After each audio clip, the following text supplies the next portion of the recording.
Buenas tardes a todas y a todos. Hoy, como sabemos, vamos a tratar el tema del cambio climático. No lo vamos a hacer desde esta culpa individual, ¿no? Ni desde esta promesa que nuestros gobiernos nos traen, esas promesas verdes, sino más bien, como digo yo, desde la trinchera de la clase trabajadora.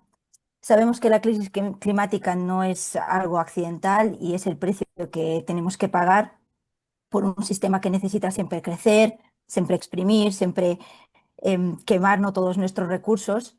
Y como dice Jesús Castillo, que es nuestro ponente de hoy, en uno de los textos que os hemos recomendado para esta charla, el crecimiento económico capitalista está estrechamente unido al aumento del consumo energético proveniente de la quema de combustibles fósiles. Esa unión, como digo yo, no es una unión casual, sino una unión completamente estructural, ¿no? Cada día vemos como nuestros gobiernos, aparte de esto, dicen una cosa y hacen la contraria. Subvencionan los coches privados, amplían aeropuertos, intervienen invierten en gasto militar, mientras siempre hablando de una transición ecológica, ¿no? Y nos piden siempre a los mismos que tenemos que apretarnos el cinturón y siempre apretarnos el cinturón.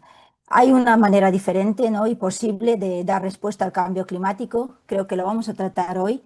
Es una respuesta no desde el negacionismo, como hace la ultraderecha, o desde un ecocapitalismo muy instaurado en nuestras socialdemocracias, sino una respuesta de clase que tiene que ver con un reparto democrático de las riquezas, de crecimiento responsables y unos cuantos, etcétera, que el ponente de hoy, Jesús Castillo, nos va a hablar, catedrático de Ecología y en la Universidad de Sevilla, militante del SAT y de Más 21, autor de los negocios del cambio climático y de una larga trayectoria de lucha que une la ecología con el anticapitalismo.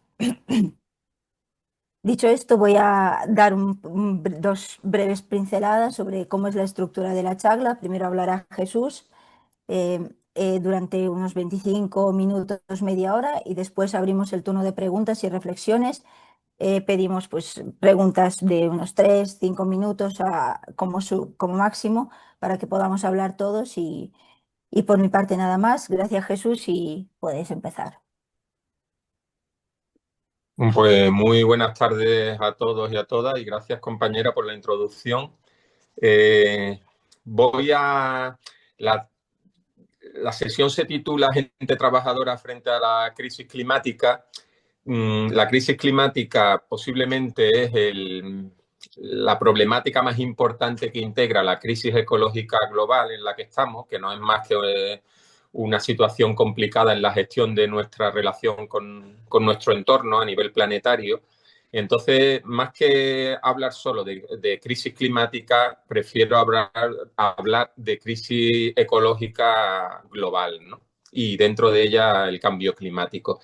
Y todas sabemos que a nivel global, aunque pueda haber mejoras locales o temporales, pero a nivel global, desgraciadamente, la crisis ecológica se está agravando. Se han superado ya 7 de los 9 límites que se han establecido para que el Homo sapiens pues tengamos una vida segura en nuestro planeta. Y bueno, últimamente tenemos algunos ejemplos locales de todo esto. Por ejemplo, al final, claro, pensando globalmente, actuando localmente, pues vemos, por ejemplo, como la anguila europea está al borde de la extinción y sigue pescándola. Vemos como los salmones en el Cantábrico también les pasa lo mismo. Vemos como el lobo sigue siendo cazado cuando realmente sería muy interesante tener lobos en nuestros territorios. Vemos cómo se está larvando un fenómeno del niño, posiblemente el mayor conocido en el Pacífico, en un contexto de calentamiento global que unido a la escasez de combustibles fósiles y de fertilizantes, entre otros productos, debido a la guerra en Irán y al cierre del estrecho de Hormuz, nos puede llevar a problemas muy importantes de producción de alimentos después del verano, porque hasta ahora se está tirando con las reservas. De manera que todo esto se une no solo a, por ejemplo, problemas de producción de residuos como los gases de efecto invernadero, sino que se une a una escasez lo que alguna gente llama materias primas o recursos naturales, que yo últimamente prefiero llamarle bienes comunes porque deberían ser de todos, como puede ser el petróleo. Estamos en un horizonte de escasez de petróleo barato que se va a acrecentar muy gravemente en las próximas décadas. Hemos consumido ya más de la mitad del petróleo que había en el planeta y lo estamos consumiendo a una velocidad mayor que nunca antes, de manera que vamos en pocas décadas a un horizonte de carestía de petróleo barato, y no solo eso, sino que también vamos a un horizonte de problemas de suministros de metales clave para lo que llaman la transición energética, la electrificación. Entonces estamos en una situación muy complicada y cada vez está más claro, esto lo dice el panel intergubernamental para el cambio climático, donde están los mayores expertos bajo el paraguas de la ONU, nada sospechoso de radicales revolucionarios ni nada por el estilo, que los principales responsables del cambio climático, y yo lo extiendo a toda la crisis ecológica global, son los grandes capitalistas, los ricos, fundamentalmente por tres razones. Porque sus huellas de carbono personal son altísimas y fundamentalmente porque cogen el avión como nosotros cogemos el coche o la bicicleta.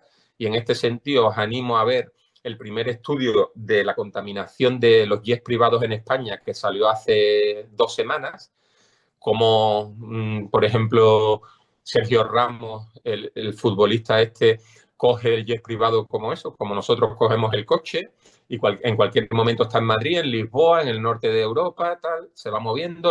Los dos jets privados del grupo Inditex, los dos jets privados del grupo Mercadona, de manera que la huella de carbono de esta gente es altísima, pero vamos, nada comparable con la huella de carbono de una persona trabajadora en el Estado español.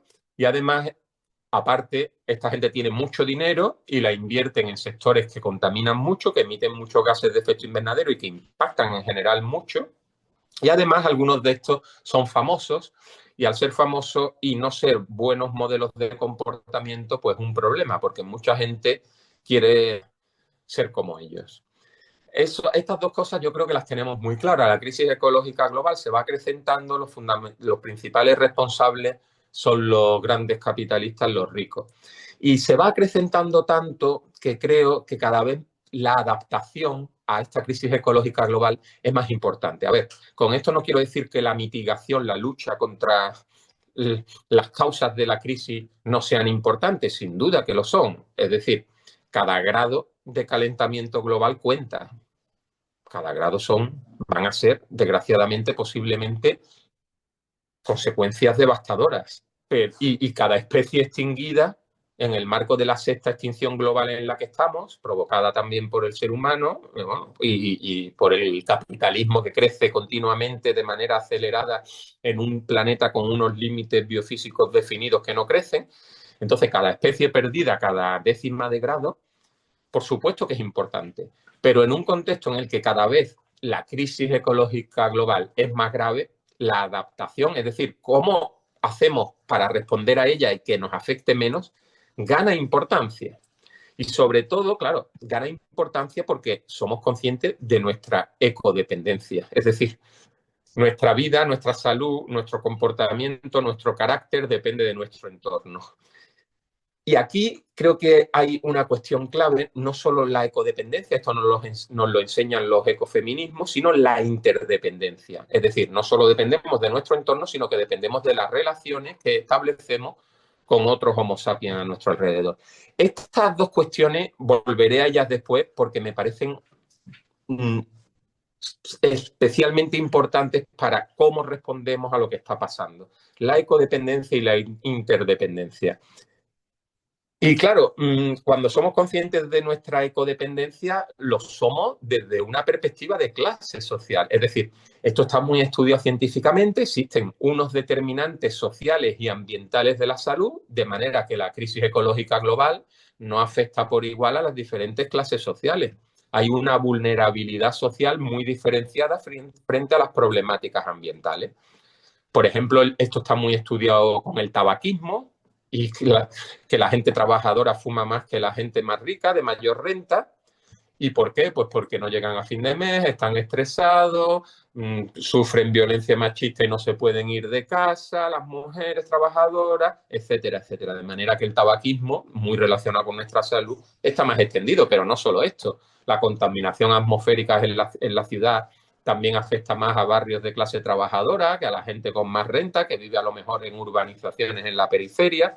Incluso en la dieta está muy estudiado, como por ejemplo la obesidad es un problema fundamentalmente en clase trabajadora, ¿no? Entonces, teniendo esto claro, ¿cómo respondemos? ¿Qué hacemos? ¿Cómo nos adaptamos a esto? ¿Cómo mitigamos la crisis ecológica global? Yo creo que las claves están en tres, tres palabras: resiliencia, reparto y decrecimiento. Es decir, tenemos que construir resiliencia que nos haga ser, que nos afecten menos los impactos que vienen y nos recuperemos mejor de ellos. Tenemos que repartir las riquezas para decrecer a nivel macroeconómico bueno, en los países enriquecidos o desarrollados, como queramos llamarlos. De manera que este tridente de la resiliencia, el reparto y el decrecimiento deberíamos de enfocarlo para vivir mejor. Y en el fondo, para ser más felices, que yo creo que eso es lo que queremos todos. Entonces, ¿cómo vamos desarrollando esto? ¿Cómo construimos resiliencia, reparto de riqueza y de crecimiento a nivel macroeconómico? Bueno, por un lado creo que hay que ponernos límites y esos límites los tenemos que establecer democráticamente. Continuamente nos ponemos límites en nuestra vida cotidiana. Nos ponemos límites a la hora de comer, a la hora de drogarnos, a la hora de transportarnos. Bueno, pues pongamos límites al sistema productivo de manera democrática y yo creo que esa puesta de límite llevaría al decrecimiento y al reparto. Primero el reparto y después el decrecimiento, reparto de riqueza, y al mismo tiempo que nos ponemos límite, huyamos de la competencia. Huyamos de la competencia y de la pobreza relativa a la que nos empuja continuamente el capitalismo, de manera que si no trabajamos, pues caemos en una pobreza. Si especulan con la vivienda, caemos en una pobreza relativa. De manera que el capitalismo se organiza y se mantiene gracias a que mantiene a la gente trabajadora en una pobreza relativa continua o como mínimo, en una amenaza de caer en esa pobreza relativa. Entonces, huyamos de esa carestía capitalista impuesta y al mismo tiempo huyamos de la competencia, porque cuando competimos, los dos que competimos perdemos. Esto lo tenemos muy claro en ecología.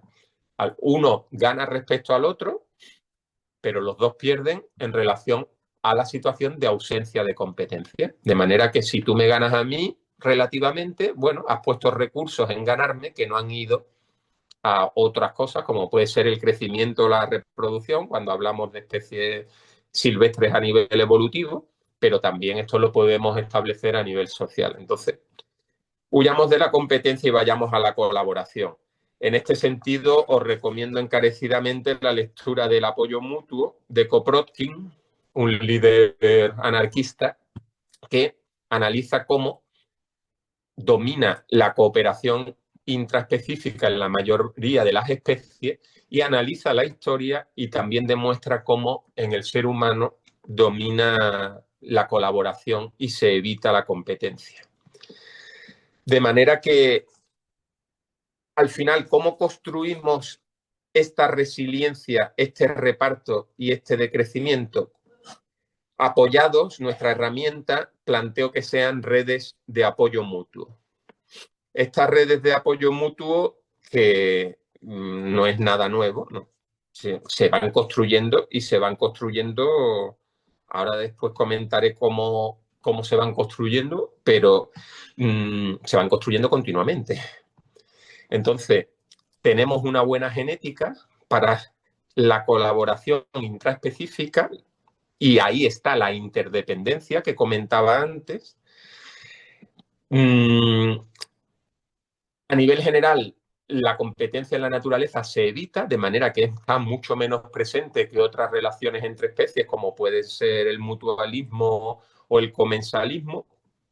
Hay una presión selectiva muy fuerte para evitar la competencia y se da segregación temporal o segregación espacial, es decir, tú comes de noche, yo como de día, tú tienes raíces superficiales, yo tengo raíces profundas, no competimos. Pero es que además en el Homo sapiens la evolución a lo largo de la mayor parte de nuestra historia de cazadores-recolectores, de los 200.000 años más o menos que tiene nuestra especie en el planeta, la enorme mayoría hemos sido cazadores-recolectores, nos hemos movido en grupos de unas pocas decenas de personas, que no éramos familia, porque sabíamos perfectamente lo que era la consanguinidad, y entonces en estos grupos de cazadores-recolectores era clave la colaboración intraespecífica para la supervivencia, de manera que se ha ido seleccionando que cuando interaccionamos entre los Homo sapiens nos suben los niveles de serotonina, nos suben los niveles de oxitocina, y esto nos hace sentirnos muy bien, son las hormonas de la felicidad, del buen rollo, y esto promueve mucho la colaboración intraespecífica en el Homo sapiens. Somos unos animales extremadamente empáticos.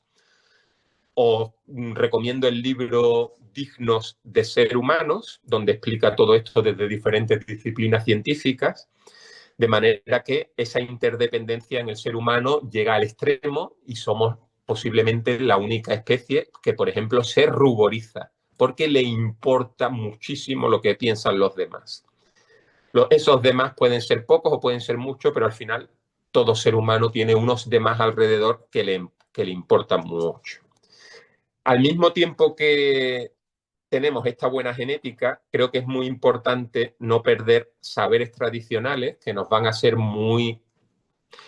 claves en estas redes de apoyo mutuo para enfrentar la crisis que tenemos ya presente, que se está agravando por momentos, esos saberes tradicionales más mantener viva la memoria ambiental de cómo era nuestro entorno, porque ahora la mayor parte de las personas vivimos en ciudades y corremos el riesgo de perder esa memoria ambiental de cuando estábamos viviendo nuestros abuelos, nuestros bisabuelos en zonas de una calidad ecológica mayor que ahora, en el medio rural. Creo que es muy importante mantener viva esa memoria ambiental y unirla con la ecotopía, es decir, tener un horizonte ecotópico, cómo te gustaría que fuera el mundo, cómo te gustaría que fuera tu pueblo, tu ciudad, tu calle, perfecta a nivel ambiental, pero también, ¿por qué no?, ecodependencia e interdependencia a nivel social. Ese esfuerzo de ecotopía yo creo que deberíamos de hacerlo continuamente y especialmente en organizaciones revolucionarias, pero en todos los colectivos creo, porque es un horizonte muy motivador al que caminar. De manera que en un contexto de disminución de la energía que vamos a tener disponible, que ya ha empezado, y por ejemplo ya la producción de diésel viene cayendo desde hace varios años, pues vamos a tener y tenemos menos energía disponible, pero debemos de ampliar, de tejer más la complejidad social, de manera que tengamos más redes de apoyo mutuo que tenemos. Es decir, si en un sistema con muchísima energía disponible, gracias a los combustibles fósiles, el capitalismo nos empuja al individualismo, que va contra nuestra naturaleza y nos empuja a vivir en ciudades de baja calidad ecológica, que va contra nuestra naturaleza, estas redes de apoyo mutuo deberían de empujarnos, pues eso, a la colaboración con horizontes ecotópicos y gracias a una genética que nos hace saber cómo colaborar. De manera que yo creo que en este horizonte de ocaso de civilización, en este horizonte de colapso civilizatorio, hay ya cuando se hace la primera estudio de los límites del crecimiento, a principios de los años 70, se hace un modelo que entonces, a principios de los años 70 del siglo pasado, nos ponía sobre el aviso que en los años 30 de este siglo, es decir, dentro de 10 años, podía venir el colapso civilizatorio. Este modelo se va recalibrando periódicamente, se va publicando en revistas científicas, se va recalibrando con los nuevos datos y sigue dando lo mismo, sigue dando unas probabilidades muy elevadas de colapso civilizatorio. Colapso civilizatorio no quiere decir que de la noche a la mañana esto se cae, sino que vendría, según la gente que estudia sobre esto, con escalones, como viene la vejez, escalones sí que no hay marcha atrás. Bueno, pues en un horizonte de ocaso de la civilización, de, de, de unos cambios muy profundos a nivel social, económico y político. Ya veremos esos cambios políticos hacia dónde van. Pues más que hablar, yo creo, de una transición justa, debemos de hablar de una revolución justa, porque los cambios que vienen son cambios revolucionarios. Entonces, aquí tenemos que hacer frente de manera muy directa al discurso de odio de la ultraderecha, porque el discurso de odio de la ultraderecha viene a dividirnos en función de nuestra orientación sexual, de nuestro género, de nuestra etnia, y lo que necesitamos es unirnos y construir redes de apoyo mutuo. Por lo tanto, la ultraderecha se ve claramente desde este enfoque que está trabajando para los ricos. La ultraderecha nos lleva a la distopía y nosotros tenemos como horizonte la ecotopía. De manera que la ultraderecha debe ser combatida porque es un obstáculo muy grande para poder hacer frente a la crisis ecológica global que tenemos. Entonces, ¿cómo impulsamos estas redes de apoyo mutuo resilientes, decrecentistas y repartidoras? Pues en ese marco yo creo que nos podemos identificar como comuneros, es decir, como gente que se preocupa por lo común, frente a los idiotas, que desde el punto de vista de la Grecia clásica eran aquellos que no se preocupaban por lo público, que no se preocupaban por lo común. Los ultraderechistas y los capitalistas son los idiotas, se preocupan por sus propios beneficios. La gente de clase trabajadora que estamos preocupadas por las próximas generaciones y por nosotros mismos en este marco de crisis de civilización, pues somos la gente de lo común. Entonces, como decía al principio, estas redes de apoyo mutuo se crean continuamente y se han creado a lo largo de la historia de la humanidad desde la necesidad. No se crean desde el discurso que estoy haciendo ahora. No se crean haciendo, porque lo que estamos haciendo ahora, lo que estoy haciendo ahora, es una contrapublicidad, ¿no? El sistema continuamente nos está bombardeando y aquí unas pocas personas estamos haciendo contrapublicidad a lo que el sistema nos dice. Así, bueno, es interesante debatir para tener las ideas más claras, pero como se cambia el mundo es actuando y actuando en las luchas que se generan por necesidad. Y esas luchas que se generan por necesidad son el germen de esas redes de apoyo mutuo que nos van a permitir en el futuro ser resilientes y superar el capitalismo, repartiendo riqueza y decreciendo en aquellos sitios donde tenemos que decrecer.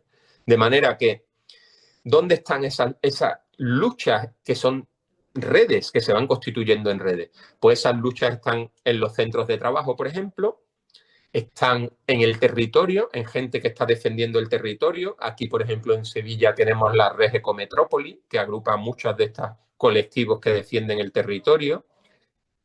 Están en la gente que se autoorganiza frente a la subida del precio de los alimentos, y posiblemente este tema sea clave en las próximas décadas, si no ya en este propio año y el año que viene, que vamos a batir récord históricos de temperatura y de eventos meteorológicos extremos por el Niño que comentaba antes. Están también estas redes de apoyo mutuo se construyen frente a eventos meteorológicos extremos como la Dana de Valencia, que se vio claramente cómo la gente trabajadora responde solidariamente con esa interdependencia y esa genética por la colaboración mucho antes que el Estado. De manera que yo creo que la clave está en impulsar esas luchas, darle un enfoque en el debate, en las asambleas, de resiliencia de decrecimiento y de reparto de riqueza y construir puentes entre esas luchas para hacerlas más fuertes. Porque muchas veces esas luchas están atomizadas y ahí la burocracia sindical tiene un papel clave. Las luchas laborales, desde mi punto de vista, son especialmente importantes porque, claro, si queremos repartir riqueza, para quitarle riqueza a los de arriba, a ver, estamos hablando de lucha de clases, no estamos inventando nada, pues para quitarle riqueza a los de arriba y que no contaminen tanto, entre otras cosas, pues tenemos que utilizar todas las armas, pero estando en los centros de trabajo tenemos un sitio especialmente interesante, no solo para eso, para repartir la riqueza, sino también para construir resiliencia y de crecimiento.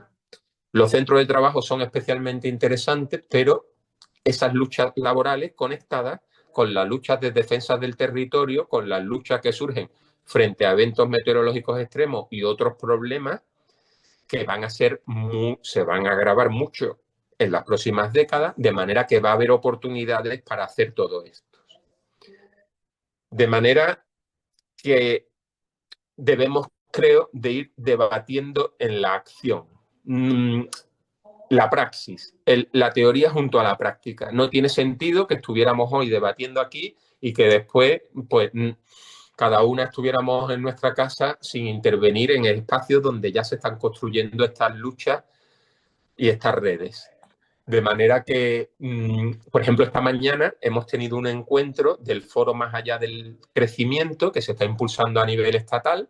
Al mismo tiempo se está impulsando una iniciativa muy interesante de no normal para poner en evidencia que muchas de las cosas que están pasando no son normal.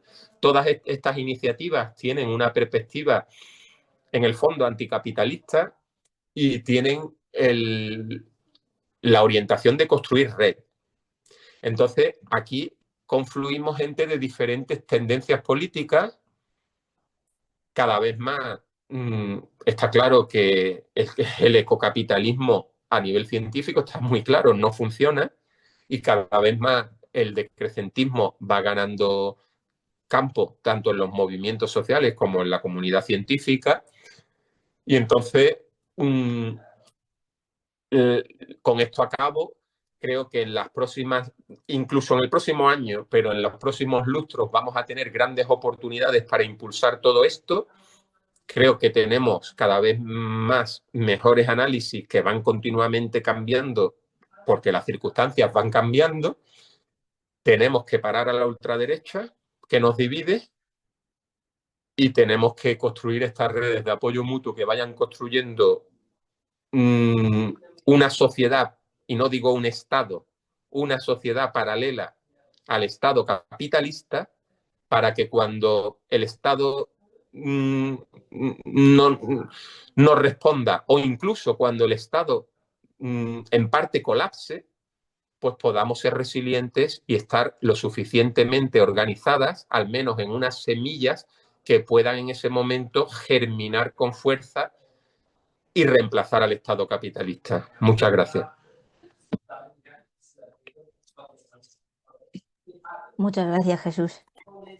Bueno, pues súper interesante. Yo he apuntado muchas ideas, pero bueno, no sé si hay gente que quiera participar, se levantan manos, no veo por aquí.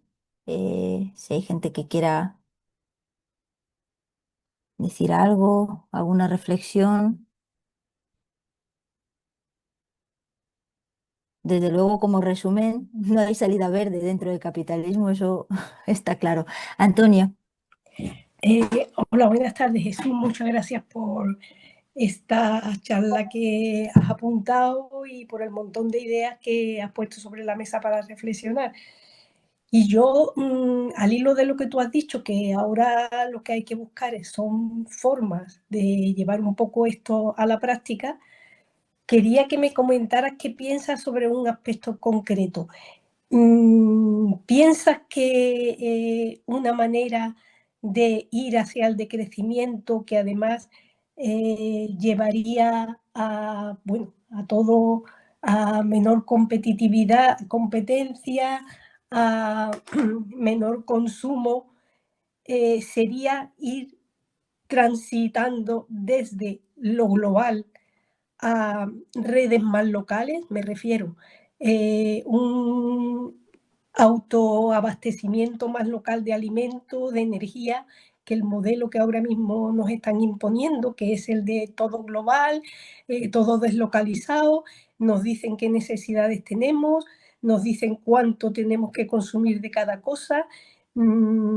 ¿Qué piensas tú de que una manera de ir revirtiendo todo eso podría ser, bueno, trabajando esto, como todos no lo vamos a conseguir de la noche a la mañana, pero ir transitando un camino para imponer, bueno, pues un abastecimiento de alimentación más cercana, de energía más cercana, de consumo de cosas más cercanas, que además pues tendría la ventaja de disminuir muchísimo el consumo energético, implicar más a la gente en todo esto, en todos estos aspectos que son vitales para ellos. ¿Me podías comentar algo a ese respecto? Gracias, Antonio. No sé si hay alguien más.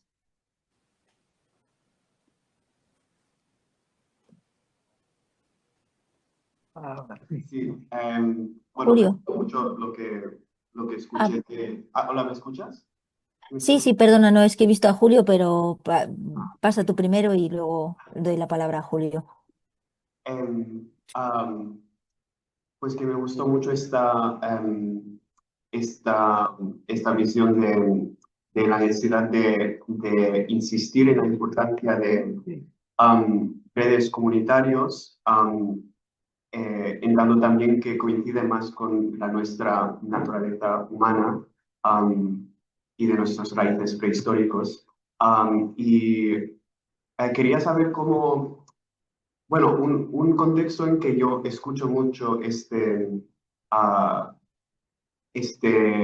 problema o esta necesidad abordado, es obviamente un discurso americano, no sé si llegó aquí, pero un término tercer lugar, third places, que es representado como el primer lugar es tu casa y el segundo lugar es tu trabajo y el tercer lugar sería como el espacio entre medio donde puedes existir sin tener necesitar una función tras tu subsistencia o soportando el sistema capitalista. Y no sé si tú, bueno, si lo reconoces o si te suena, em, si ves ideas como estas que sean realmente, am, que pueden dar algo a una visión marxista, y si son realmente revolucionarios o si solamente se quedan en como un escape catártico, que también a veces puede ser recuperado por um, una, un urbanismo neoliberal. Sí, no sé si explico bien, pero sí. Gracias, compañero. Julio. Hola, muchas gracias a todas las personas que aquí estamos intentando cambiar el mundo, nada menos, con mucho optimismo, poesía y buenos sentimientos. Gracias, Jesús, por esa labor poética, diría yo, y casi de héroe, ¿no? Sacando adelante una utopía necesaria. Yo, a ver, yo soy más de suelo, más de actividad y menos de pensamiento, porque yo creo que estamos pensando mucho y normalmente psicológicamente cuando pensamos mucho y hacemos poco, se nos frustra, se nos intoxica la idea en la cabeza, ¿no? ¿Qué es lo que nos está pasando a las izquierdas, digamos a la gente que opina de otra manera con respecto al capitalismo? Yo soy mucho más, no digo humilde, pero mucho más modesto en cuanto a poder hacer, es decir, queremos hacer muchas cosas necesarias y rápidas, pero somos muy pequeños para hacer esas cosas que pensamos, ¿no? Entonces es frustrante ver que queremos arreglar el mundo en un día, es una broma, pero es algo de eso, Y realmente, como no lo podemos hacer, al día siguiente nos creamos otra realidad diciendo que podemos hacer tal cosa o nos frustramos y abandonamos, que es lo que está pasando con gente como nosotros, que se cansa y se aburre y lo deja, ¿no? Entonces yo soy partidario de hacer cosas muy pequeñas y continuas cada día. No hacer una gran cosa en un año y no terminar haciendo nada porque no llegamos al paso que queremos hacer. O sea, nos creemos gigantes en cuanto a nuestras posibilidades y viene una frustración grande cuando se está viendo, llevamos años intentando cosas y cada vez van a menos, no van a más, ¿vale? Entonces, soy partidario de que hay muchas cosas que se pueden hacer y que pueden satisfacer cada día y nuestra autoestima y nuestro poder seguir adelante con optimismo. Pero a intentar hacer cosas o proponer cosas tan imposibles, yo creo que finalmente nos frustra a nosotros y sobre todo lo más importante, nos frustra a la gente que puede ayudar o colaborar a que se hagan cosas que queremos hacer. Eso es lo que quería decir. Muchos ánimos de todas maneras y seguimos hablando. Muchas gracias, Julio. ¿Alguien en presencial ha levantado? ¿Puede ser? ¿Se ha levantado la mano?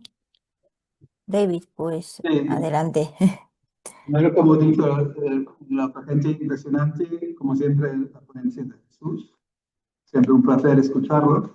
Am, y quería recoger dos cosas, una de lo que decía Jesús y otra que acaba de decir Julio.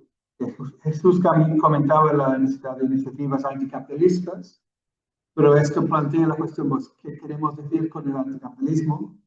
Y Julio hablaba de hacer cosas cada día, que estoy muy a favor, pero la cuestión es si hacer cosas cada día, el ecologismo significa, bueno, reciclar unas latas y unas botellas cada día o organizar cosas colectivamente que a medio y largo plazo pueden contribuir a derivar el sistema. Y estoy a favor de reciclar las cosas, pero estoy aún más a favor de construir organización. David, se oye un poco mal. No sé si os pasa a todos, pero se Bueno, me entrecorta acerco un y poco más, me acerco un poco más. ¿Ahora se me oye mejor? mucho mejor. No tengo que empezar otra vez, ¿no? No. Um, no, que a favor de hacer cosas y construir anticapitalismo, pero la cuestión es cómo. Yo estaba pensando en experiencias del movimiento antiglobalización de hace 25 años, que había como, se podría decir, tres diferentes formas de entender lo que sería el anticapitalismo. Que había la visión autónoma, que era, bueno, ocupar una casa, ir a vivir en el campo y cultivar cosas allá, pero como aislándote de la enorme mayoría de la gente. Y esto no me convence como estrategia para cambiar el mundo. Cambias tu propia vida, pero ya está. El mundo sigue yendo a la mierda.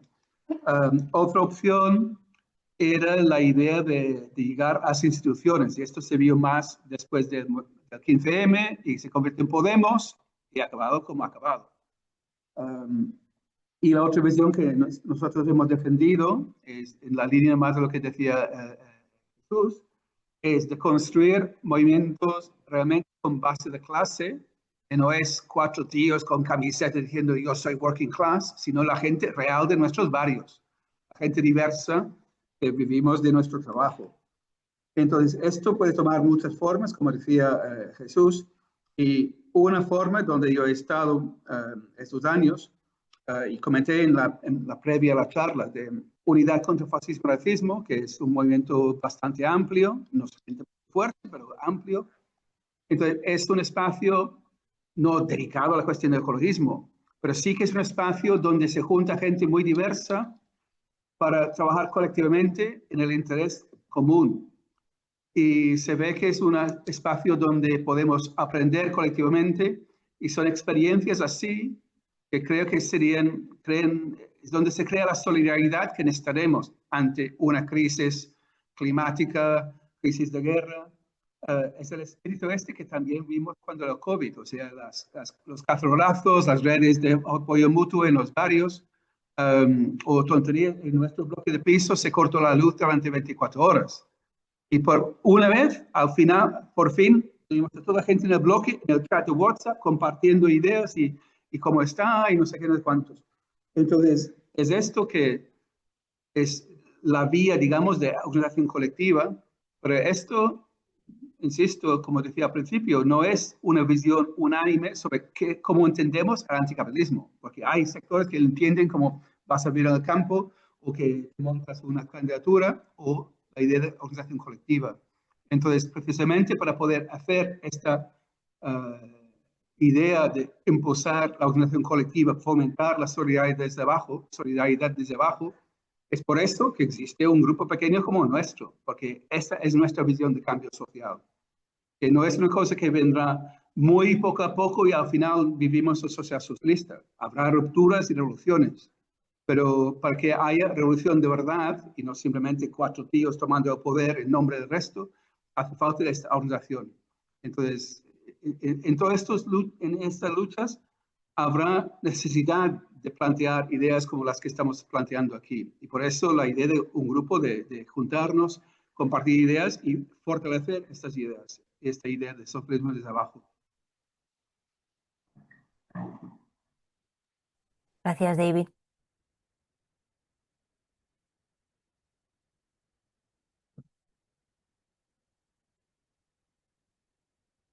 ¿Alguna intervención más?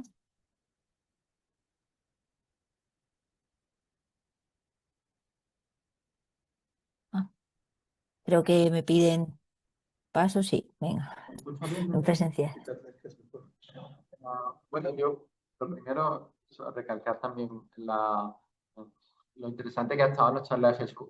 Y creo que una de las cosas más importantes, ¿no? Y que siempre, muchas veces desde la derecha o simplemente desde gente no tan concienciada o politizada, se critica, ¿no? Respecto a los movimientos ecologistas en general, es bueno, el rollo este, ¿no? De que estamos muy integrados, que necesitamos como crecimiento económico, porque si no, bueno, y si detenemos el crecimiento, se van a perder trabajo, ¿no? Y creo que es muy importante incidir en esta idea que ha dicho Jesús de crecimiento para vivir mejor, ¿no? O sea, no hablar de un futuro en el que para luchar contra el cambio climático tenemos que hacer sacrificios y ya pues no te puedes duchar con agua caliente durante 10 minutos, ¿no? Y ese tipo de cosas, sino que realmente, o sea, tenemos los recursos, ¿no? Y hemos construido, o sea, estamos en la fase de mayor creación de riqueza de la historia de la humanidad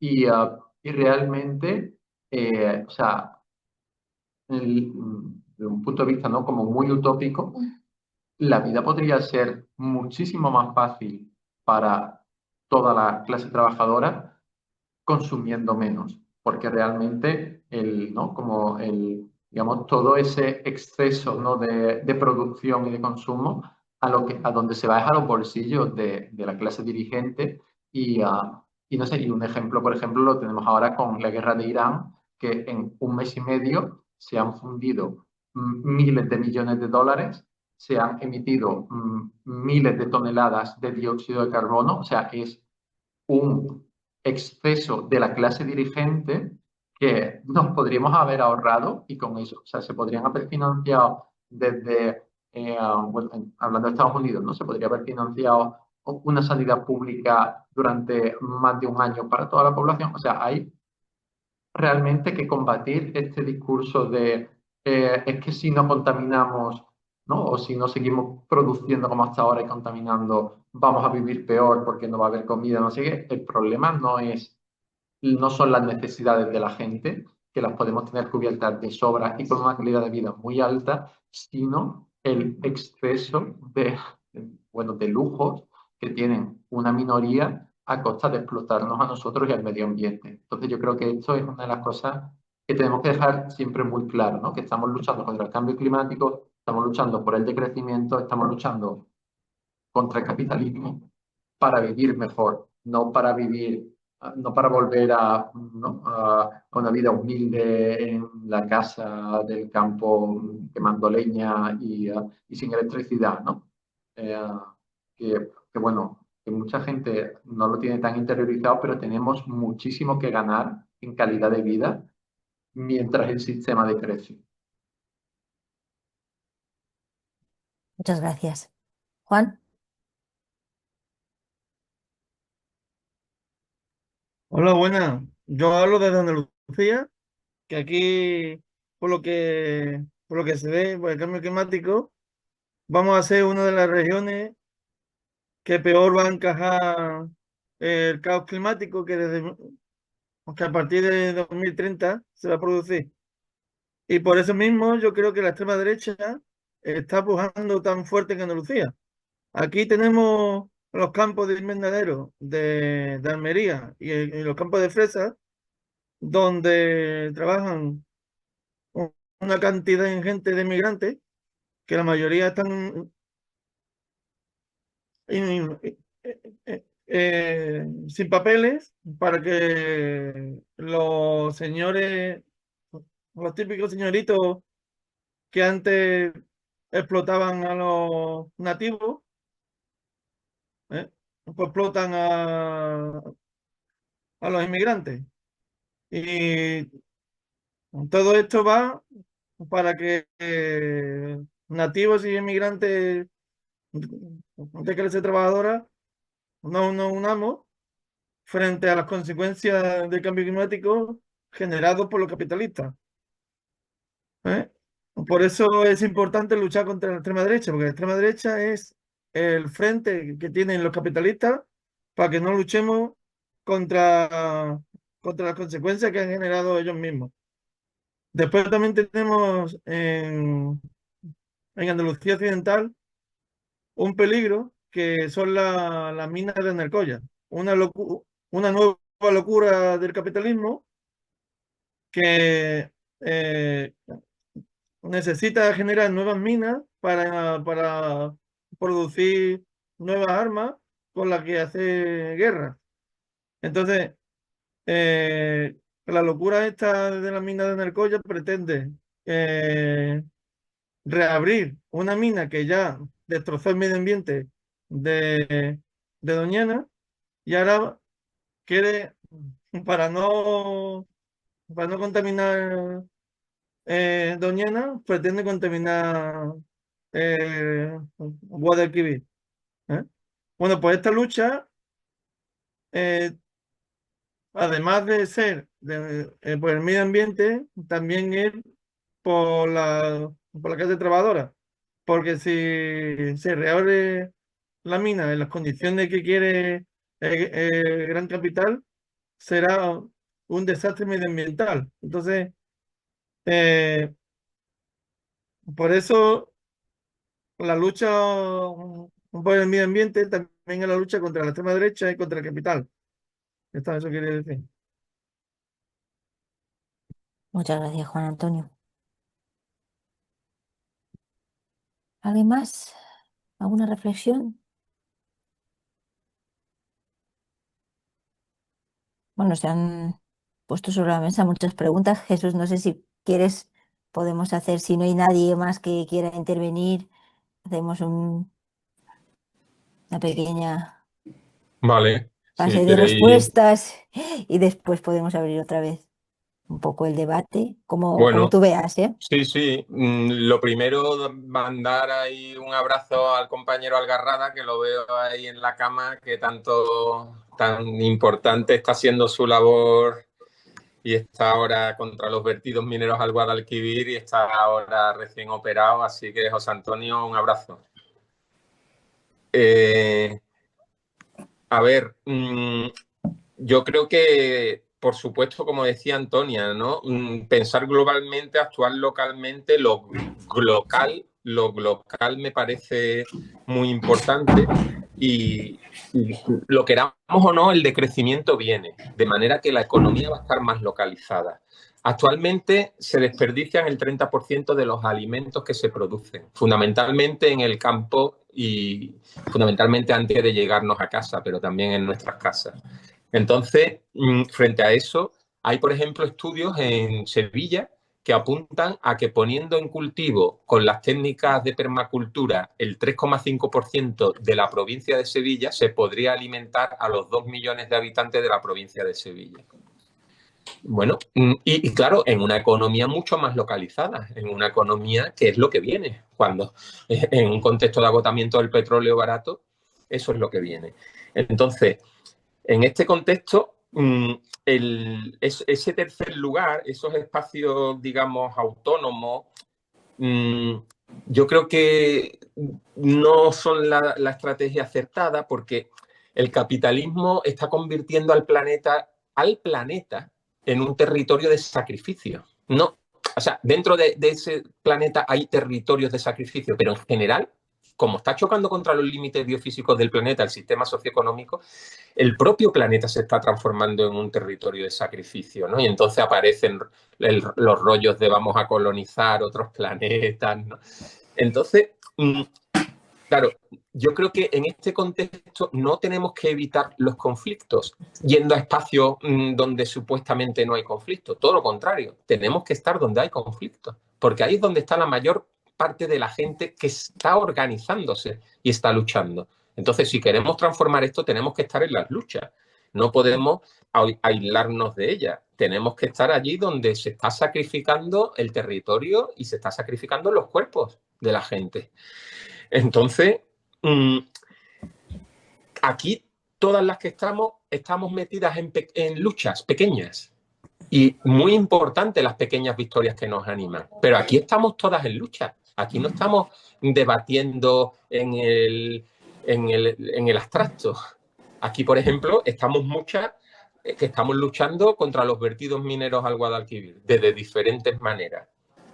Y se ha impulsado, que aquí está la presidenta, que es Antonia, Salvemos el Guadalquivir. Salvemos el Guadalquivir es una red de apoyo mutuo que establece contacto con pescadores, con agricultores, con gente que está sobre el territorio, con el sector primario muy importante, donde la ultraderecha está consiguiendo muchos apoyos. Y tenemos, creo, que la gente que queremos construir esta red de apoyo mutuo resiliente, conectar con el sector primario. Y, por ejemplo, el tema de la minería es que nos lleva rápidamente a análisis, actuando desde el punto de vista local. En el tema de la minería, rápidamente aterrizamos en análisis globales, que si no los tenemos estamos perdidos, ¿eh? Podemos tener victorias locales, pero como no tengamos un buen análisis de lo que está pasando a nivel global y cómo unir esas pequeñas victorias locales para superar el capitalismo, entonces estamos perdidos. No es un rollo de poetas, no, es un rollo muy serio. Nos estamos jugando la supervivencia. Por lo tanto, tenemos que tener un buen análisis general de lo que está pasando. Con los pies en el suelo. Aquí todo el mundo estamos con los pies en el suelo. Aquí no nos estamos haciendo nadie pajas mentales, ni muchísimo menos. Todo lo contrario. Pero claro, es que, por ejemplo, si uno lucha localmente por la minería, rápidamente conecta con los grandes capitales, con los fondos de inversión. Rápidamente conecta con el armamento, donde van los metales. Rápidamente conecta con la salud y con la privatización del sistema sanitario. Rápidamente conecta con la obsolescencia programada, con el crecimiento continuo y acelerado. Entonces, ese análisis global, actuando localmente y teniendo claro las posibles vías de superar el capitalismo, a mí me parece fundamental. De manera que ahora somos pocos, pero es que la historia nos enseña que ha habido momentos en los que los revolucionarios éramos pocos y rápidamente, en pocas semanas, han ocurrido años. Y ahora somos pocos y si estamos bien posicionados, tenemos las ideas claras, vienen curvas, vienen momentos muy duros. Y si ahora somos pocos, pero bueno, si no somos tan pocos cuando lleguen ese malestar general social, en poco tiempo podemos ser muchos. Eso se ve continuamente a lo largo de la historia. Negar eso es absurdo, porque es lo que ha pasado y va a seguir pasando. Así funcionan las dinámicas sociales. Entonces, si tenemos esas redes resilientes de apoyo mutuo, de crecentistas y de reparto de riqueza lo más extendida posible y con un análisis de fondo acertado y global, pero con los pies en el suelo, en lo local, podemos crecer mucho. Porque la gente va a salir a la calle masivamente, posiblemente, por ejemplo, por el precio de los alimentos. Entonces, o por el precio del combustible. Entonces, y esto va a pasar posiblemente en los países empobrecidos antes que en los países enriquecidos. March 21 está en el marco de una corriente internacional y estamos en muchos países, entre ellos en países empobrecidos.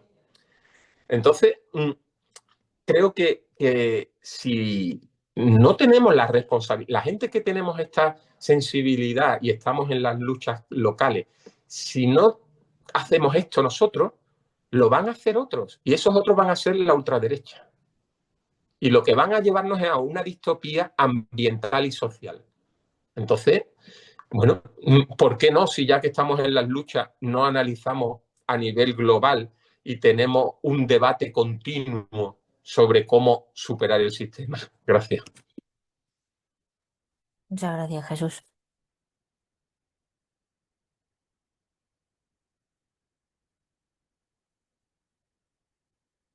Bueno, ¿alguien se anima a alguna intervención más? Julio. Si no hay nadie más de nuevo, Julio, adelante. Hola. Oye, no es por alusiones, Jesús, ¿eh? Pero bueno, me refiero a que no es contradicción con lo que yo estoy diciendo, no contradice lo que tú dices. Hay un adjetivo que he pronunciado de poeta, pero no te sientas negativo. Me parece que es necesario hacer eso.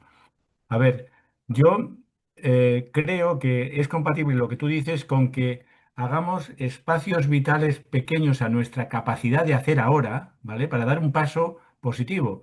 Es decir, hacemos un tiesto. Un tiesto, ¿qué es lo que podemos hacer?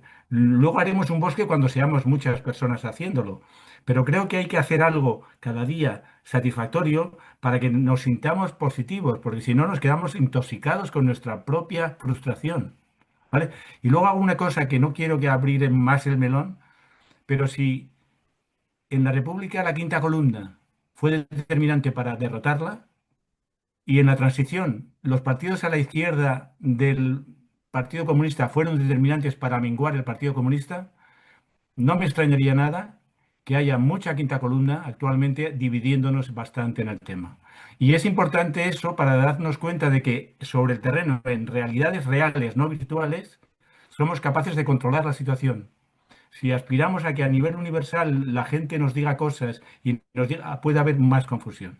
Ya digo, no es nada contrario a lo que tú has dicho, Jesús, sino es más bien digamos, dar el paso pequeño que ahora podemos dar.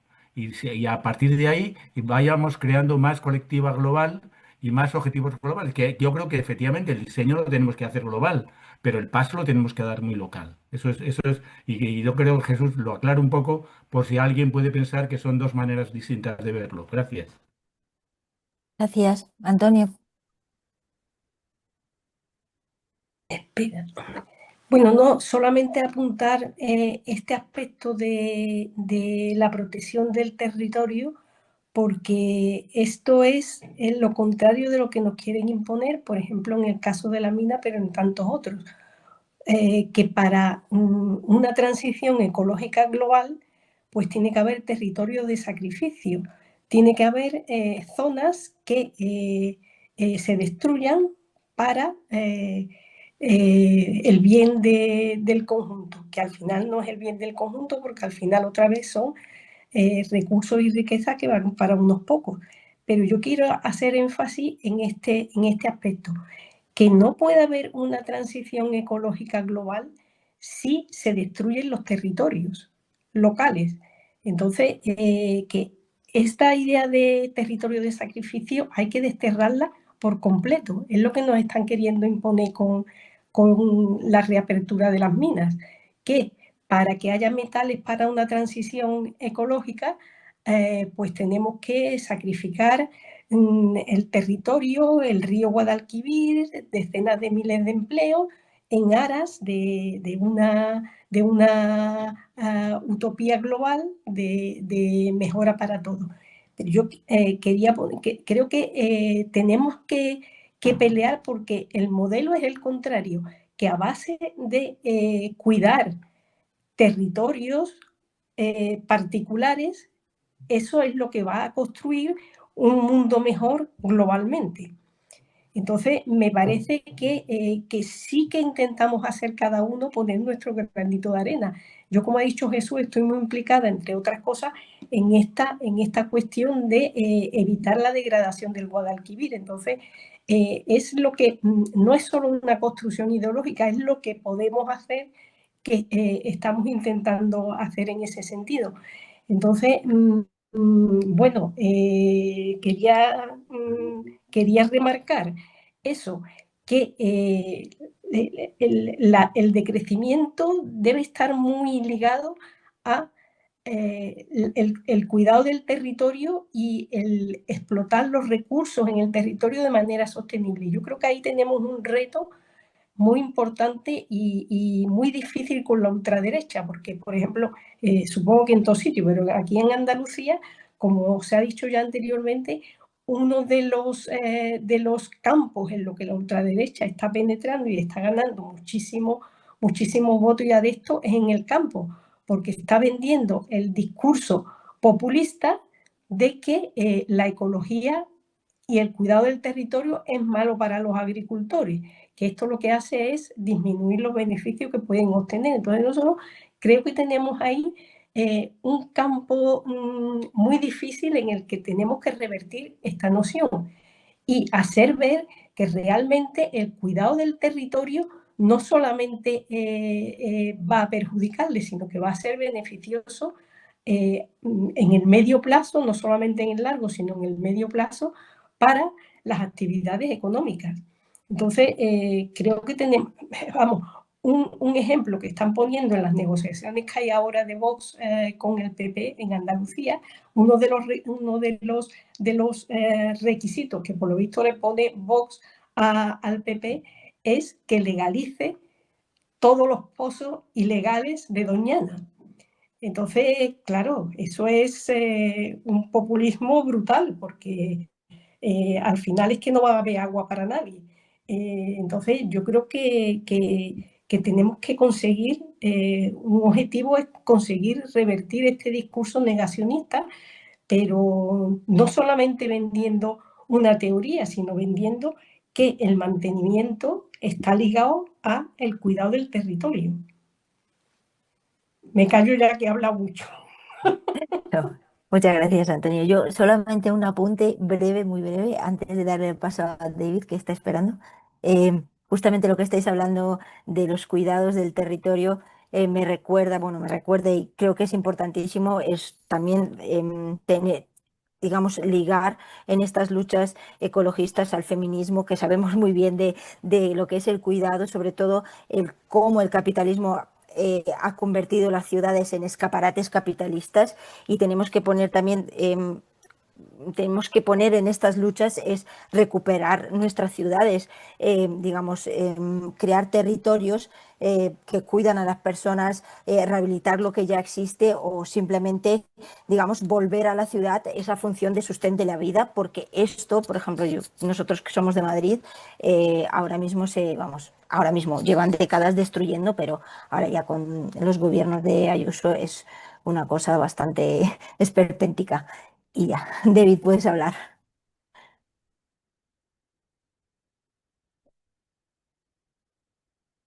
David. Oh, perdón. Yo no sé, entonces me da igual. No, o sea, yo un poco al hilo de, no de lo que se hablaba de victorias como a corto plazo, ¿no? Para el día a día o para largo plazo. O sea, yo creo que, por un lado, sí que es importante, ¿no? No centrarnos solo, ¿no? En decir, queremos construir un movimiento ecologista que acabe con la crisis climática, ¿no? Y conseguir, ¿no? Un horizonte decrecentista que es como muy a largo plazo, ¿no? Y obviamente es un objetivo difícil y si solamente pensamos en eso, es fácil pues llegar a un momento de caer en el derrotismo, pero yo creo que, o sea, las luchas ecologistas, o sea, están en el día a día, ¿no? Y lo estáis diciendo, ¿no? Las luchas con la repartura de las minas de Alcoyas, cada verano, por desgracia, cuando hay incendios, cuando hay grandes catástrofes, se evidencia las consecuencias del cambio climático y de que tampoco se está invirtiendo en mitigación, ¿no? o en prevención, ¿no? de todas esas consecuencias. Yo creo que es importante, ¿no? Como se decía al principio, ¿no? Trabajar en lo local y en las pequeñas victorias, ¿no? Realmente al final lo que consigue grandes movilizaciones, ¿no? es lo más evidente y lo que la gente ve como problemas comunes, ¿no? La reapertura de la mina, que ya sabemos lo que implicó con el desastre, que a nivel de territorio pues va a suponer un impacto, eso la gente lo ve, ¿no? Y en esos objetivos comunes es donde se va tejiendo, ¿no? Esa red de la que hablábamos al principio, que puede que es como nuestra única alternativa, ¿no? Frente a la competencia y al odio, ¿no? Al que nos empuja el sistema y la extrema derecha. Pero que si hoy en día no tenemos un movimiento ecologista, ¿no? Súper amplio, ¿no? Yo recuerdo antes del COVID sí que hubo manifestaciones muy grandes y muy interesantes, ¿no? Y el movimiento ecologista estaba como bastante fuerte. Ahora realmente no está en horas más altas, pero, o sea, si te preocupa, ¿no? El medio ambiente y en tu ciudad, en tu pueblo, no hay un movimiento ecologista, únete a un sindicato, únete a una asamblea feminista, únete a el espacio, ¿no? Militante y activista que haya de base y radical, porque, como decíamos antes, ¿no? Todas las luchas al final están conectadas. Si tú unes a un sindicato de vivienda, pues sabemos que los mismos fondos de inversión que están, bueno, pues especulando con nuestros pisos y nuestras vidas invierten. Tienen también inversiones en armamento, tienen inversiones y intereses en la ocupación de Palestina. O sea, realmente lo importante es potenciar, ¿no? Esos movimientos de base. Desde ahí tratar siempre que tenemos más conciencia ecológica de conectar las luchas, ¿no? Cuando haya la oportunidad y tener como esta visión, ¿no? De construir movimientos de base y organizaciones revolucionarias también, ¿no? Por supuesto, allí donde las haya y el más 21 entre ellas. Entonces, bueno, yo creo que hay que tener como esta visión amplia de decir, bueno, a lo mejor no hay grandes luchas ecologistas, pero si no las hay, pues ahora mismo también es interesante trabajar en otras luchas radicales que terminen conectando con el ecologismo. No tenemos que obcecarnos en un sitio pequeño donde no hay mucha gente o donde no hay un problema ambiental concreto que movilice a mucha gente. A lo mejor es más interesante, ¿no? Construir un movimiento contra la extrema derecha o algo que ahí tenga potencial, ¿no? De movilizar a más gente. Muchas gracias. Eh, Le voy a dar la palabra a Joan, que no ha hablado, y luego David y Juan Antonio, ¿vale? Joan. Es muy bueno. Primero felicitar a Jesús por la intervención, que siempre son muy interesantes y se deja ver poco. Nos gustaría verlo más. Entonces yo quería comentar una cosa. Yo creo que ahora mismo el movimiento ecologista sí está fuerte. No en el Estado español, pero sí, por ejemplo, en Francia, el Soulèvement de la Terre tiene 120.000 militantes y militantes activos. De hecho, le preocupa bastante al gobierno porque ha intentado ilegalizarlo en 2 ocasiones. Entonces, yo creo que en Francia es un laboratorio para el tema de la relación de la clase trabajadora y el ecologismo. Otro proyecto que es muy interesante, que está funcionando, es el de una ecología social, han iniciado una campaña con los sindicatos que se titula Fin del mundo, fin de mes, la misma lucha. Llevan bastante tiempo, llevan ya como 2 años, han contactado con todos los sindicatos y están haciendo una campaña informativa en los centros de trabajo, explicando a la gente que muchas enfermedades, digamos, que son habituales ahora mismo, como el cáncer, el estrés, el tema del amianto, etcétera, son cosas que se pueden solucionar y que tienen una solución, es la finalización del capitalismo. Entonces yo creo que incluso en Inglaterra, aunque a pesar de que no se sabe muy bien por dónde van tirando, los verdes han tenido en las últimas elecciones han tenido un crecimiento importante, sobre todo por el líder es un tío que ha radicalizado bastante el movimiento ecologista en Inglaterra. Entonces yo creo que sí, que ahora mismo hay un montón de proyectos muy interesantes que aquí todavía no han llegado, pero que digamos que prometen un tipo de relación entre lo que planteaba Jesús, entre la clase trabajadora y el movimiento ecologista. Gracias, Joan. David o Juan Antonio, el que...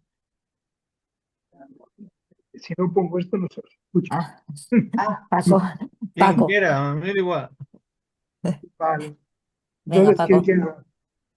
Vale, pues muy bien. O sea, aquí se ha hablado hace un momento que el compañero también nos ha comentado. A ver, no se me ve, ¿no? Desde aquí. Vale. Sí, sí.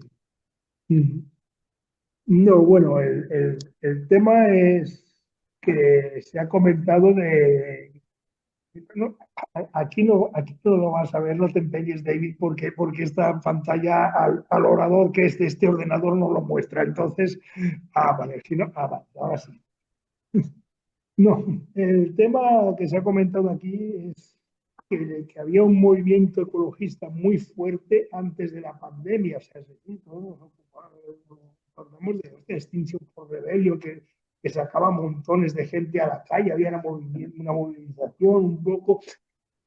Podemos hablar un poco, dijéramos, de la dependencia de figuras mediáticas, de figuras fuertes, en este caso de Greta Thunberg. O sea, podemos hablar de los hombres fuertes, pero estamos hablando, en este caso es la mujer fuerte, pero estaríamos hablando del mismo tipo de figuras, quizás, pero también de un fracaso comunicativo. O sea, la pandemia fue la demostración palpable de todo lo que el movimiento ecologista llevaba décadas advirtiendo de que podía pasar. O sea, una transmisión de un virus animal a humano producida por la invasión de los seres humanos de entornos naturales y de tráfico ilegal de especies protegidas, etcétera, etcétera. O sea, se fue todas las cosas que llevaban décadas el movimiento ecologista diciendo, oiga, esta catástrofe puede pasar, oiga, esta catástrofe pasó y nadie está diciendo hoy día, dice, oiga, eso del COVID pasó por todo esto que estamos diciendo, es que no estamos hablando de una cosa de ciencia ficción, oiga, que ya ha pasado una vez y volverá a pasar. De hecho, ya ha pasado más veces en la historia de la humanidad. O sea, la peste negra fue una cosa muy parecida. O sea, entró por las rutas comerciales y ya está. O sea, que estas cosas no estamos hablando de cosas teóricas, sino de cosas que ya han pasado, no de cosas que pueden pasar el año que viene, sino cosas que ya han pasado hace 5 años, que todos las hemos visto. ¿Sí? O sea, son pequeños detalles de que quizá que hay un problema comunicativo de la izquierda en poner sobre la mesa ese detalle de que, oiga, esto que estamos hablando no es ciencia ficción, sino historia. Gracias, Paco. Ahora sí. Sí, no, sí, el micro es el mismo. Ahora sí. Sí, no, alguien que aún no haya hablado, os animo a levantar la mano, virtual o física. Quería volver a la cuestión que se ha planteado, pensar globalmente y actuar localmente, pero sobre todo en la parte de pensar globalmente y la visión política más general. Jesús comentó que Marx 21 formamos parte de una corriente internacional y, por ejemplo, hay un grupo hermano potente en Nigeria. Pues hemos podido publicar artículos sobre los golpes de Estado en Burkina Faso, por ejemplo, con una visión de clase desde abajo. Difiere bastante de la visión dominante y muchos sectores de la izquierda que ven a un general que dice que va a echar el imperialismo, invitar el imperialismo ruso, y hemos dicho que no, que esto bien que hecho los franceses, pero no hay soluciones desde arriba, desde un general ilustrado. Entonces, para mí es un ejemplo más de la necesidad de tener las voces discrepantes. Y Julio hablaba de quinta columnistas, y no sé si estabas hablando de nosotros, pero en cualquier lucha importante va a haber debates. Y tiene que haber debates, porque lo que yo decía antes, hay gente que quiere ir a vivir en un pueblo, pues bien, que lo hagan, pero esto no va a cambiar el mundo. Hay gente que quiere convertirlo en un proyecto electoral, que no convence, y las personas que queremos que sea autorización colectiva, unitaria. Y estos son debates que tienen que ser fraternos. Estamos por la unidad, pero la unidad no puede significar la uniformidad, que todo el mundo tiene que pensar lo mismo. Esto no es interesante y tampoco nos lleva a ninguna parte, porque es la diversidad y los debates colectivos donde vamos a aprender y buscar las mejores soluciones, porque nadie va a llegar con todo ya arreglado, que tiene que ser una cosa colectiva. Entonces, esto se aplica a mil contextos. Que Irene comentaba lo del feminismo, pero bueno, ¿cuál feminismo? ¿Feminismo transfóbico o el feminismo más abierto y unitario? ¿Feminismo más de simplemente las mujeres solas contra los hombres o una visión de clase? Entonces, en cualquier lucha habrá debate sobre Palestina, lo mismo. Y en la lucha contra el fascismo, como he dicho, donde estoy muy metido, aún más entre el sectarismo, la visión que quizás la enésima lista electoral unitaria de Gabriel Rufián va a parar los fascistas. Pues no, hace falta construir movimientos de base, y aquí volvemos a lo local, que hay que construir en cada barrio, en cada ciudad, este movimiento unitario. Y Marx 21 es tristemente los pocos grupos organizados que colectivamente apostamos por eso. Gran parte de la izquierda, hay militantes de todos los grupos de izquierda que participan en la lucha unitaria contra el fascismo, pero de organizaciones, casi ninguna más. Entonces, en mil frentes surgen los mismos debates entre soluciones electorales, aislamiento sectario o optar por intentar impulsar luchas unitarias y dentro de estos plantear soluciones realmente anticapitalistas y marxistas. Y una palabra que no hemos hablado mucho esta noche, el socialismo, no entendido como Stalin o Mao o ni siquiera Castro, sino de autoorganización de la gente trabajadora desde abajo, que es la visión que tenemos en Marx 21 en nuestra corriente internacional. Sí, animo a cualquier persona que esté de acuerdo con esta visión, súmase, porque necesitamos más gente. Gracias, David. Xavi. Sí, hola. Bueno, primero felicitar a Jesús, que es súper interesante lo que ha dicho, además lo explica muy bien, no había tenido el placer aún de oírlo. Y bueno, y después, bueno, al resto de compañeros y compañeras también, que es muy interesante lo que dicen. De, yo había apuntado algunas cosas que, bueno, que este debate de, bueno, Jesús, que has dicho sociedad paralela, que después en tu segunda intervención parece que ya no me he chirriado tanto, pero esto de hacer estos espacios alternativos, etcétera, que te digo, después de tu segunda intervención me parece que ya no me ha quedado más claro que no querías decir esto exactamente, no sé. Que, o sea, que no hay estas opciones de huida, de buscar, de irnos a las cuevas de Ibiza, como los hippies, respetando todas las opciones, ¿no? Pero que esta no es la solución. No sé si alguien pretendía decir esto. Y después quería comentar también, bueno, igual ahora que David ha nombrado el socialismo, que creo que todas estas luchas deberían estar mucho más politizadas. Yo lo digo porque yo, por ejemplo, personalmente hace más de 20 años que estoy en Greenpeace, etcétera, pero me parece que estas luchas como, no sé cómo decirlo, sectoriales, lo digo porque o sea, entiendo que no hay más manera que luchar que localmente, claro, pero y pensar globalmente, eso está claro, pero me refiero que como invitar a hacer una reflexión de por qué esto no ha funcionado, no sé cómo decirlo. Yo pagando la cuota de Greenpeace, pero me da la sensación como de un ecologismo ingenuo, y en el sentido de que si no está politizado, o sea, si no se va a la raíz del tema, y entonces el desastre ecológico, climático, el tema del racismo, el tema del feminismo, ¿no? Son temas que si no se le pone como no sé cómo decirlo, como un adjetivo más, o si no se va a la raíz, y me parece que la raíz siempre, el monstruo que hay detrás es el sistema capitalista, es el sistema de producción capitalista. Esto provoca, bueno, aparte de la explotación, de la explotación humana, provoca la explotación de las mujeres, provoca la explotación de los pueblos llamados del tercer mundo, etcétera, etcétera. O sea, no quiero hacer ahora de abogado del diablo, pero me refiero que se trata yo creo, de politizarlo más, ¿eh? Lo digo por mi experiencia, ¿eh? Yo siempre he estado mucho con el pensamiento y etcétera ecologista, pero me doy cuenta que de por sí ecologismo dicho a secas es como un poco como el feminismo, ¿no? Porque el feminismo hasta Ayuso ha llegado a decir que es feminista. La extrema derecha también usa un discurso ecologista, y esto no es nada nuevo también, en la Alemania de Hitler, ¿no? En un libro que decían, ¿no? El Rudolf Hess, que sí, los ríos alemanes, los árboles alemanes. Me refiero que esto si no va añadido con una perspectiva transversal, que en realidad creo que es, bueno, el anticapitalismo, el análisis marxista,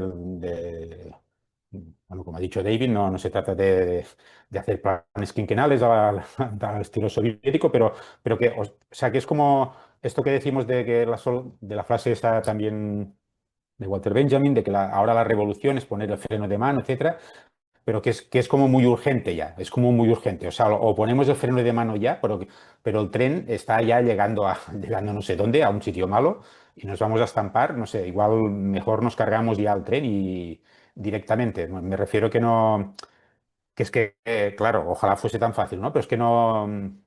Es un tema muy urgente, no sé, yo es que yo, ya digo, en el tema ecologista, en los últimos 20 años, digo que la urgencia es tan grande ya que ya no se trata, que también de ir como hace Greenpeace, a interceptar buques e intentar las lanchas, evidentemente, eso es fantástico, pero bueno, que hace falta algo más. Si se puede o no, no lo sé, pero es que si no, al final será aquello de socialismo barbarie, pero en el sentido literal de la palabra, pues yo no.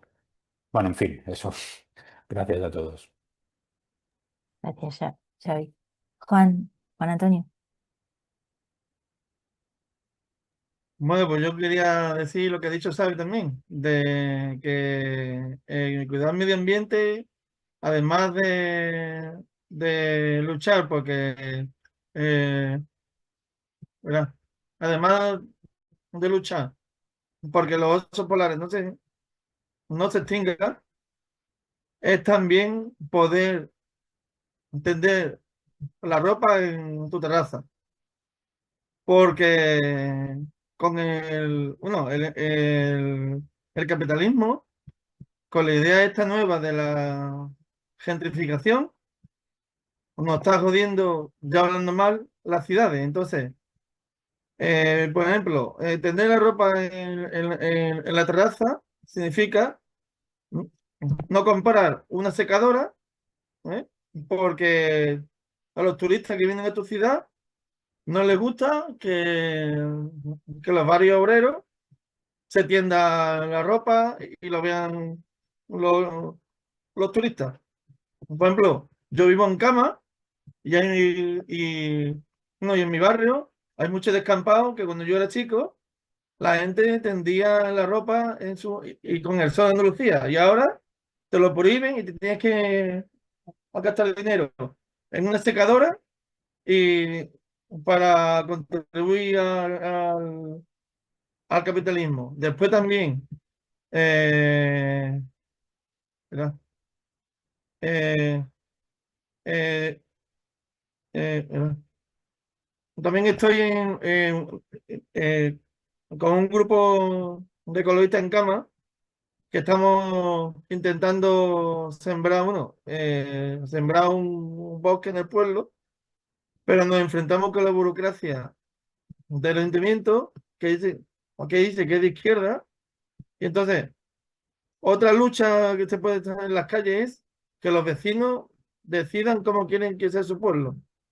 Ese también es otra lucha que los partidos de izquierda como PSOE, bueno, entre comillas, pues bueno, y también Izquierda Unida, pues tú cuando llegas al delegado de turno dices, no, no, es que esto, las calles, no, es que ustedes no sabéis, no, no.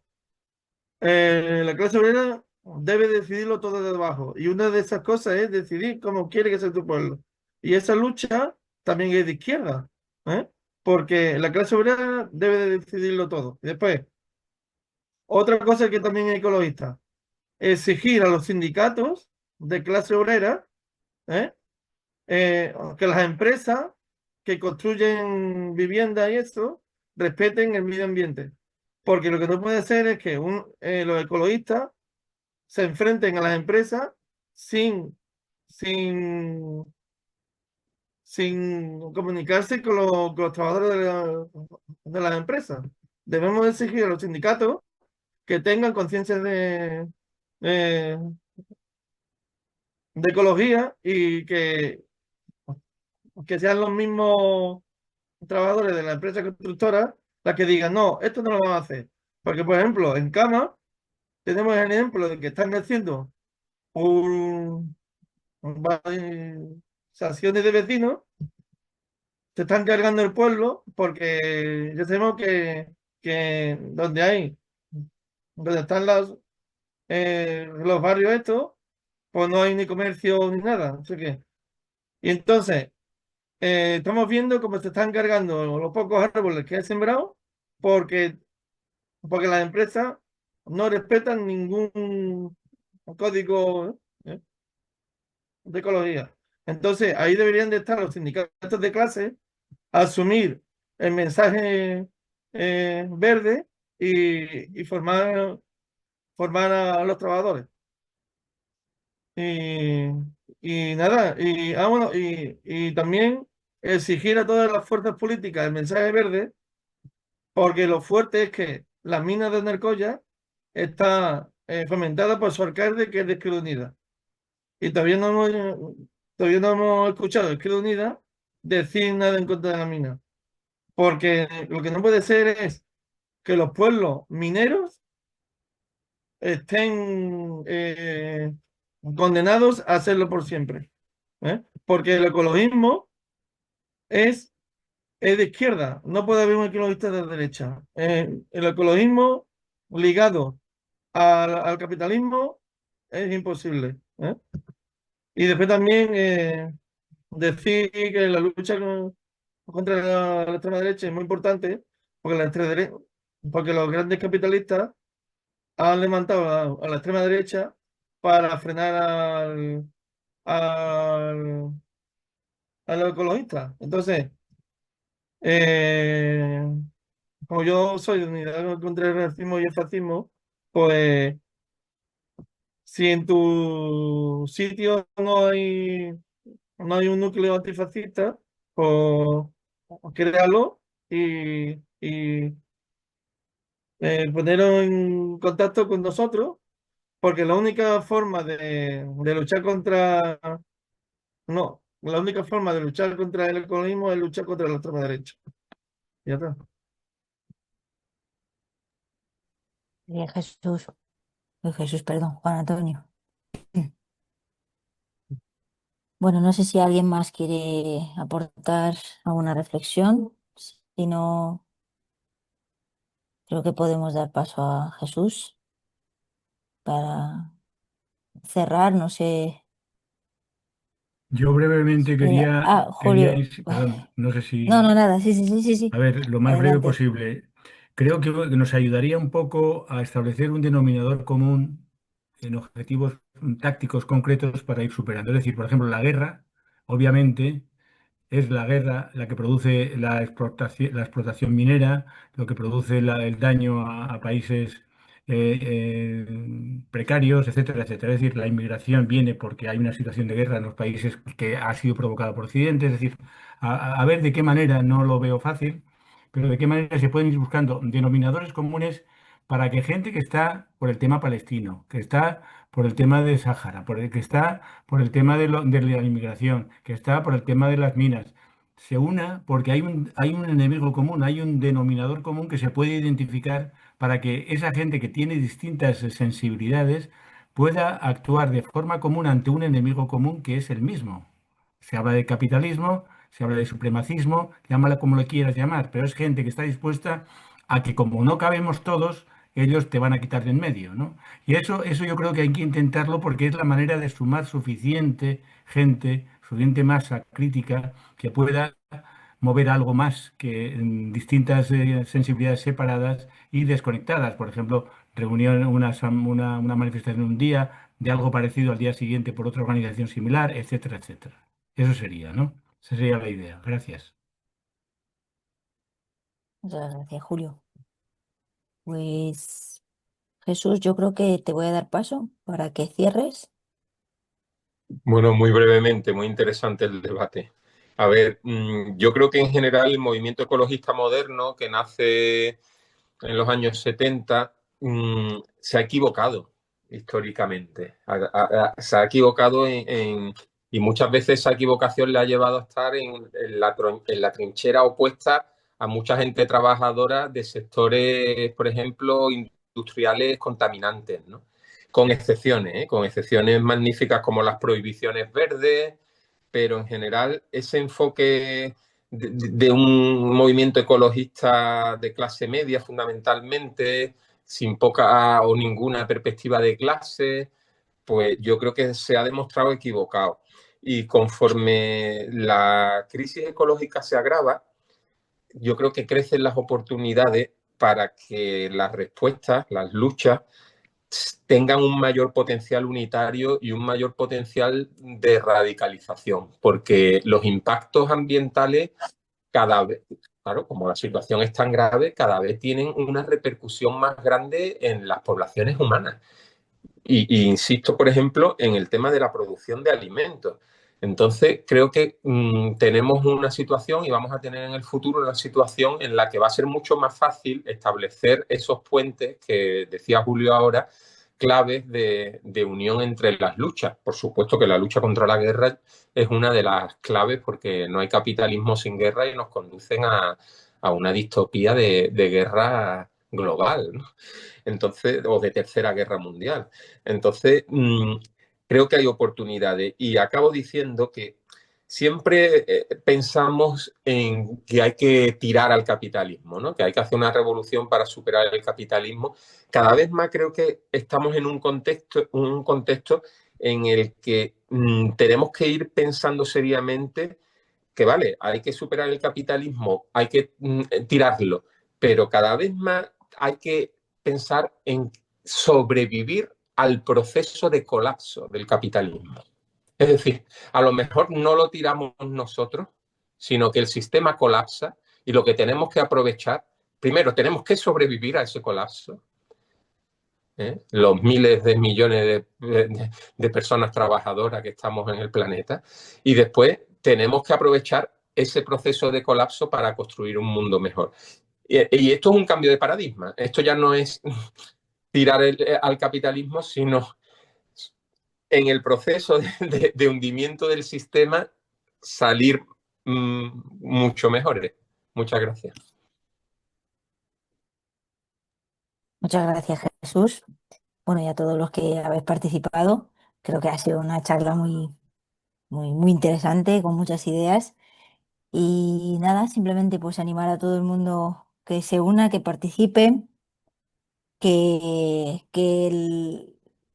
el cambio climático no espera y las luchas no deberían esperar tampoco. Hay que unirse a la que tengas más cerca y a la que más cómodo te sientes, pero hay que luchar desde abajo, como siempre, con perspectiva a lo grande siempre.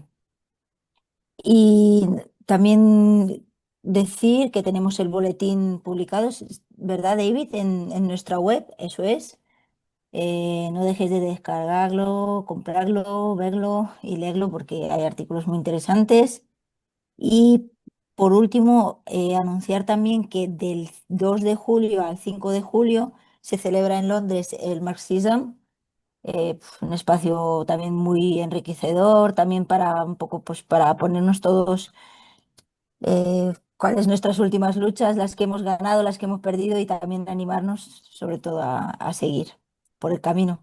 Así que si alguien se anima, pues desde Más 21 iremos varios compañeros y compañeras, así que pues nos veremos por allí. Y creo que podemos cerrar. Muchas gracias a todos y a todas.